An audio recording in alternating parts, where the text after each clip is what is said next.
사춘기 대비는 영유아기 초등 시기에 하셔야 합니다. 오늘 그 이야기 말씀드릴 겁니다. 이렇게 시커먼 두 아들을 키우면서 어떻게 갈등이 없을 수 있지? 어떻게 트러블이 없을 수 있지? 두 아들이 왜 사춘기가 없을까? 그렇게 되기까지 제가 드린 노력들을 좀 말씀을 드리려고 합니다. 첫 번째는, 두 번째는, 그리고 세 번째, 그리고 마지막으로 네 번째. 정말로 행복했던 에피소드 하나 얘기해 드릴게요. 장석주님의 책에 보면 이런 문구가 나옵니다. 썸네일을 보고 들어오셨지요? 이게 가능한 건가? 진짜일까? 어그로 아닐까? 이게 가능한 일이기나 한 걸까? 라는 생각이 드실 겁니다. 그리고 영유아기 엄마들은 너무 먼 이야기라서 나에게 적용이 안 되는 내용은 아닐까라는 생각이 아마 드실 수도 있는데요. 어느 날 갑자기 사춘기가 오고 그 사춘기가 오자마자 준비를 할 수 있습니까? 내 아이와 사춘기 갈등이 없으려면 그 앞단에 그 앞 연령에서부터 아이와 엄마와 돈독한 관계가 있어야 그 좋은 애착의 관계를 유지하고 있을 때 사춘기가 와도 큰 갈등 없이 지나가는 겁니다. 사춘기 대비는 영유아기 초등 시기에 하셔야 합니다. 오늘 그 이야기 말씀드릴 겁니다. 제가 누차 말씀드리는 것처럼 고3, 고1인 아들이 그 어떤 성과를 내고 있지 않음에도 불구하고 제가 두 아들을 너무나도 재수없게 자랑하는 100만 가지 이유 중에 하나가 시커먼 고3, 고1 두 아들과 제가 그 어떤 갈등도 1도 없다라는 사실입니다. 집에 큰 소리가 난 적이 정말로 오래전입니다. 큰아이, 작은아이 중고등학교 때 그 어떤 사춘기도 없이 그 어떤 갈등도 없이 그 어떤 쏙 시끄러운 일 없이 그 어떤 큰 소리 한 번 없이 중학교 3년, 고등학교 3년을 보냈습니다. 게다가 갈등만 없는 게 아니라 저렇게 시커먼 고3, 고1 아들과 주거니 받거니 대화도 하고 깊이 있는 얘기도 하고 깊이 없는 얘기도 하고 이런저런 이바구를 나누는 사이입니다. 그래서 너무 행복합니다.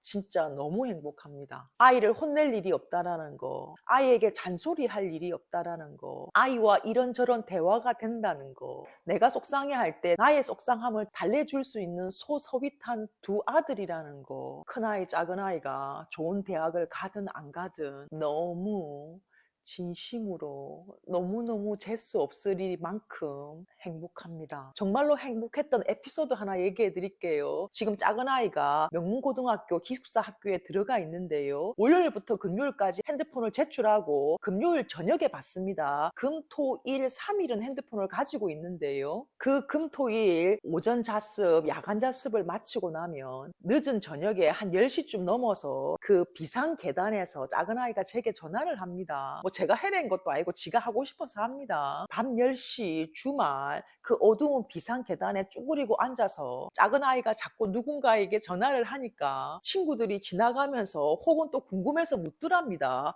네 여자친구 있냐고요? 그래서 주말마다 이렇게 비상 계단에 앉아서 밤 10시에 전화를 몰래 하는 거냐며 여자친구냐며 묻더랍니다. 그런데 우리 작은아이는 담백하게 아니 우리 엄마, 그러니까 저랑 통화하고 있는 와중에 아니 우리 엄마인데 라고 얘기하는 소리가 들려요. 그러면 그 친구의 소리도 들립니다. 무슨 엄마랑 통화를 그렇게 날마다 하노? 엄마랑 또 왜 그렇게 길게 통화를 하노? 등등 아이들이 너무 이상하게 보는 거지요. 시커먼 고등학생 남자가 그 쭈그리고 앉아서 엄마한테 전화를 자발적으로 하니까 친구들도 신기하고 여자친구인 줄 알았던 겁니다. 뭐라고요? 작은 아이가 좀 늦다고 하더니 좀 마마보이 기질이 있냐고요? 좀 징징거리고 애기 같냐고요? 아니요. 전혀 아닙니다. 상남자 중에 상남자입니다. 내 자식이지만 너무 멋진 남자입니다. 자기주도적이고 또 소스윗하기도 하고 제가 볼 때는 작은 놈 여자친구는 복 받았습니다. 좀 저렇게 자기 입으로 자기 자식 자랑을 저렇게 대놓고 한지 신기하시죠? 뭐 내 자식 내가 자랑해야 되지 뭐 옆집 엄마가 내 자식 자랑할 일이 있습니까? 내 자식은 내가 자랑합시다. 그런데요, 사실 제가 귀찮을 정도로 전화가 옵니다. 또 길게 통화하려고 하고. 저는 그 시간에 책을 읽고 있기 때문에 좀 빨리 끊고 책 읽고 싶거든요. 그런데 강의는 계속 얘기를 하더라고. 또 저는 또 호응도 해줘야 되고 하니까 좀 빨리 끊었으면 좋겠어. 참으로 행복한 고민을 하고 있는 거지요. 뭐 큰아이는 그렇게 작은아이처럼 살갑진 않습니다. 원래 태생이 그렇습니다. 우리 큰아이는 4살 때부터 그 AI 로봇 같았습니다. 태생이 좀 그렇긴 하지만 그래도 조곤조곤 할 말은 제게 하고 농담도 하고 제법 말을 잘합니다. 자, 자랑은 이까지 하고요. 이렇게 시커먼 두 아들을 키우면서 어떻게 갈등이 없을 수 있지? 어떻게 트러블이 없을 수 있지? 두 아들이 왜 사춘기가 없을까? 그렇게 되기까지 제가 드린 노력들을 좀 말씀을 드리려고 합니다. 첫 번째는 당연히 책육아입니다. 책육아 이야기는 조금 짧게 하겠습니다. 너무나 당연하니까요. 제가 어릴 때부터 책을 읽어주고 하여 책을 읽는 아이가 됐지 않습니까? 책 속에는 너무 좋은 내용밖에 없죠. 나쁜 걸 가르치는 내용은 없지 않습니까? 책 속에서 바람직한 인간관계의 상을 보는 거지요. 그리고 또 계속 책을 읽으면서 아이가 좀 성숙됐죠. 성숙되다 보니까 말도 안 되는 이유로 혹은 억지스럽게 엄마에게 그렇게 거칠게 하지 않는 겁니다. 최대한 상식을 지키려고 하고 그리고 최대한 엄마 아빠를 존중하려고 노력하는 것이지요. 책으로 인해서 높은 지각을 가지고 있고 옳고 그름을 잘 판단하고 있고 하여 너무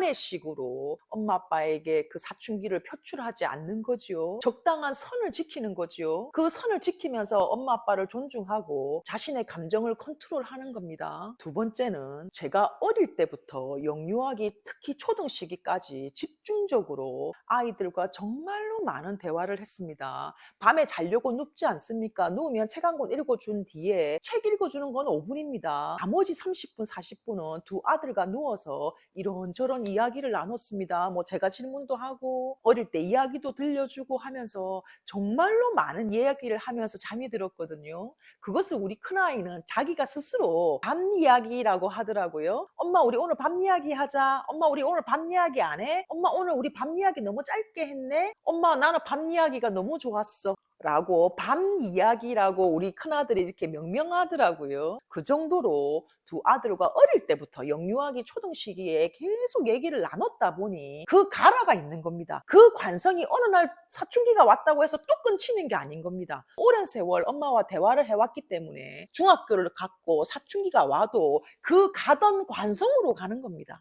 저는 사실 남자아이였고 저희 아이들이 그렇게 막 외향적인 아이들이 아니었기 때문에 아 사춘기가 오면 힘들 수 있겠다. 그래서 지금 영유아기 초등 시기에 정말로 많은 대화를 나눠야겠다라는 제 전략이 사실은 있었거든요. 사춘기를 대비한 사춘기 가고 뭐 대학교 가고 군대 가고 직장 구하면 내 품을 완전히 떠나겠구나. 그렇다고 한다면 영유아기 초등 6년, 13년 동안 그동안 해줄 수 있는 모든 사랑을 퍼부어 주자라는 것이 제 생각이었습니다. 그랬는데 그 13년의 대화가 그냥 자동으로 중고등학교를 넘어가더라고요. 그래서 지금 이렇게 다정한 두 아들이 있는 것 같아요. 그리고 세 번째, 제가 참 많이 강조하는 겁니다만 저는 있지 않습니까? 진짜 아이에게 잔소리 안 하려고 노력하는 엄마입니다. 제가 잔소리 영상을 하도 많이 올리니까 한 분이 댓글을 남기셨던데요. 잔소리는 필요하다. 나는 우리 엄마가 자기한테 잔소리를 해서 자기가 이렇게 잘 컸다. 아이를 지도하는 방법 중에 하나다. 잔소리를 나쁘게 볼 게 없다. 라고 글을 남기셨던데 저는 그 말에 완전 동의합니다. 잔소리를 하지 말라 함이 아이를 지 맘대로 크도록 내버려 둬라. 지 하고 싶은 대로 둬라. 그 어떤 것도 통제하지 말라는 얘기가 절대로 아닙니다. 지킬 거 지키게 해야 되고 잘못된 언행을 했을 때 혼내고 야단치고 가르치고 훈육해야지요. 너무 당연합니다. 훈육으로 교육으로 가르쳐야 되는 것과 좀 불필요하게 과도하게 좀 많이 잔잔바리로 계속 지적하고 혼내고 통제하는 이 잔소리를 말하는 겁니다. 그러면 그 잔소리는 어떤 거냐라고 제게 물으신다면 정답은 없죠. 내가 어떤 거를 규제하고 어떤 거를 허용할 건지 어디만큼 통제하고 어디만큼 풀어줄 건지는 당신의 양육 철학과 교육 철학대로 하셔야 됩니다. 정답이 없어요. 그런데 단 그것은 당신이 정하되 항상 복귀해 보십시오. 내가 너무 많은 걸 통제하고 있는 건 아닌지 너무 많은 규칙이 있는 건 아닌지 너무 많이 혼내고 있는 건 아닌지 하여 내가 아이의 주도성을 뺏고 있는 있는 건 아닌지, 마마보이를 만들고 티처보이를 내가 만들고 있는 건 아닌지 중간중간 나의 교육을 끊임없이 들여다보고 복귀하고 반성하고 개선하셔야 합니다. 저도 처음부터 잘했을까요? 지금도 저는 지난 저의 행동을 복귀해보면서 요건 조금 더 줄여야겠다, 이건 좀 통제해야겠다, 이건 혼내야겠다, 저도 늘 반성을 합니다. 그리고 개선하고 또 다른 방법을 시도합니다. 이렇게 노력하자라는 겁니다. 어쨌든 저는 아이들도 인정했고요. 진짜 잔소리는 거의 안 하는 것 같아요. 타인한테 해를 끼치는 행동은 정말 두드려 패서라도 혼내고요. 그리고 또 제가 정한 굵직굵직한 규칙들은 반드시 지키게 단호하게 규제하고요. 한 3가지 정도 있는데 그 나머지들에게는 거의 입을 안 댄다고 보셔야 됩니다. 잔소리도 거의 안 해요. 뭐 씻는 문제도 저는 잔소리 거의 안 했습니다. 왜? 씻는 문제는 저한테 크게 중요한 문제가 아니었거든요. 그래서 저는 씻는 것 가지고 애들하고 실랑이도 별로 없었어요. 숙제요? 저는 사실은 제가 아까 중요하게 생각하는 세계 안에 없었기 때문에 그래서 숙제도 잔소리 할 일이 없었죠. 이 부분에 대해서도 제가 다음에 날 잡고 한번 자세하게 설명을 드리겠습니다. 이렇게 제가 아이들에게 잔소리를 거의 하지 않다 보니까 아이들은 많은 자신의 이야기들을 엄마한테 하는 게 두렵지 않고 거기에 대해서 제가 잔소리 안 할 거니까요. 듣고만 있으니까.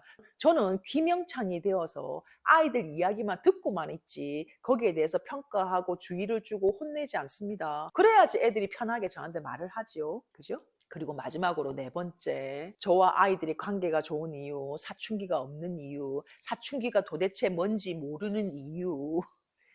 제가 책을 읽는 엄마이기 때문입니다.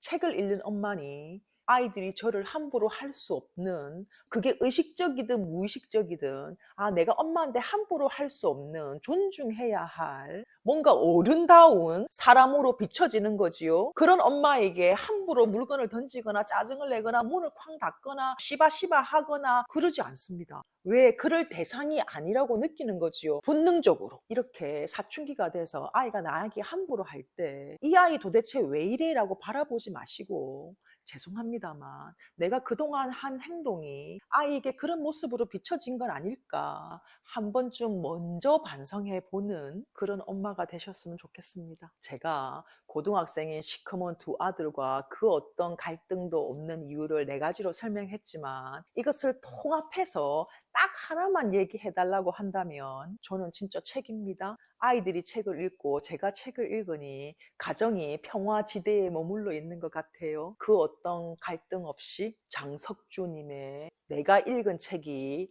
곧 나의 우주다라는 책에 보면 이런 문구가 나옵니다. 누구도 자기의 우주 바깥으로 나가 살 수 없습니다. 우리는 오직 자기가 만든 우주 안에서만 숨쉬고 생각하며 삽니다. 책을 읽는다는 건 그 우주의 경계를 더 넓게 밀어가며 확장해 가는 일입니다. 그렇게 해서 자신의 우주가 넓어지면 나의 운신의 폭이 넓어지니 그만큼 자유로워지는 것이고요. 그래서 나는 책 읽기를 자기만의 우주를 창조하는 것이라고 말하곤 합니다. 끝.